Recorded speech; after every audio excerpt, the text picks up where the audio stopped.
I always say to anybody in family business, if your kids can't give away money successfully together, they're not going to function very well in the family business.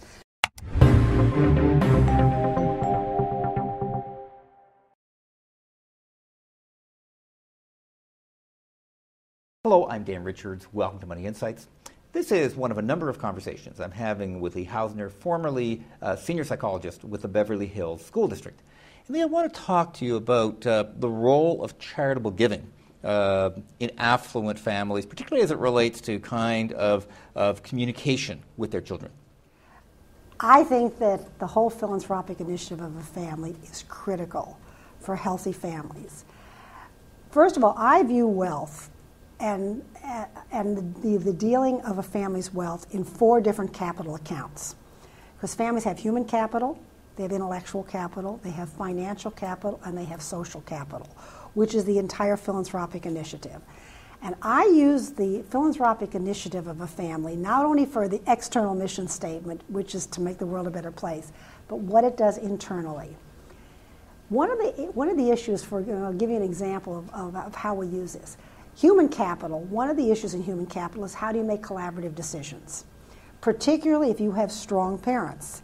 If you have a strong first-generation wealth creator, the model that children see is kind of my way or the highway. Yeah, I make all the decisions. I make the decisions, right. Because strong parents make Right. decisions. Right. And particularly people that have created wealth are not shy in retiring. So the model is follow me up the hill with your mouth shut.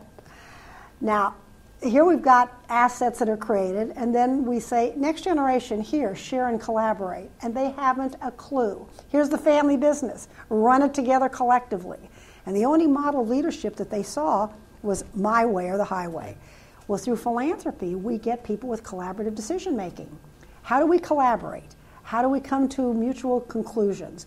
So I always say to anybody in family business, if your kids can't give away money successfully together, they're not going to function very well in the family business. So first, we use it to help collaboration. Now, I'm very interested in fiscal literacy, that people become financially responsible. So I think that a family if they have a family foundation, then there's a whole investment program. But let's assume there's not a foundation. I think you take a sum of money that you want to give to philanthropy, and you let kids watch how it gets invested. You make a separate investment pool, and you let them understand how you invest money to make returns that then you will then give to charity. And are they participating? They are participating. So absolutely. they're helping decide where you should They're invest that making the money. decision. And see. also now let's look at the charity that we want to give money. Let's look at the balance sheet. Let's do some due diligence and see how they use the money. So now you're teaching a little bit of due diligence on how that money is being used. But if I'm the family leader, now I have a problem because I have that tendency to want to make all the decisions, right? So it sounds like I may have to stifle that impulse. You will have to recognize that if you want this family to be successful generationally, we have to build these skills. And that doesn't mean that you cannot give the bulk of the money away to your own favorite charity, but it means you allocate a certain amount that collectively the family learns to function as a group. Now, the interesting thing about using philanthropy as an empowerment tool is if you say to an 8-year-old, this family wants to be philanthropic, and so we're going to let you have a small sum.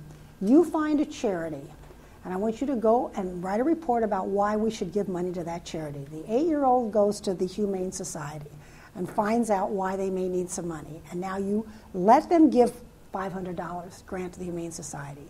At the end of the year, this 8-year-old has to go back and find out what the money was used for and make a report.